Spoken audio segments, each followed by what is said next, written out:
तुम्ही पाहत आहात MCN न्यूज मराठी। अमरावती जिल्ह्यातील रिद्धपूर येथील बाजार चौकात शनिवार 8 ऑगस्ट रोजी दुपारी 12 वाजताच्या सुमारास स्कूल बसच्या चाकाखाली आल्याने 5 वर्षीय चिमुकलीचा दुर्दैवी मृत्यू झाला।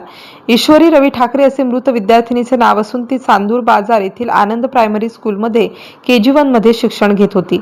शाळा सुटल्यानंतर स्कूल बस चालक अक्षय रामदास पुडसगे वय 22 वर्ष राहणार विष्णुराव पोरगव्हाण विद्यार्थ्यांना रिद्धपूर येथील बाजार चौकात सोडण्यासाठी बस घेऊन आला होता।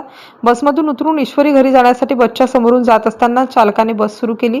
यावेळी ती बसच्या चाकाखाली आल्याने तिच्या डोक्याला गंभीर दुखापत झाली।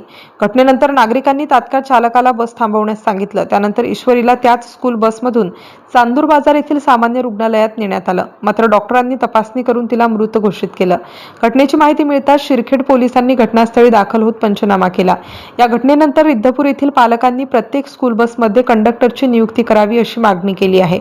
तसेच अपघातस्थळी असलेल्या बाजार चौकातील अतिक्रमणामुळे वाहतुकीस व पार्किंगीस अडथळा निर्माण होत असल्याने ग्रामपंचायतीने अतिक्रमण हटवावे अशी मागणीही पालकांनी केली आहे। MCN न्यूज मराठीकरिता सचिन डवके, मोर्शी, रिद्धपूर।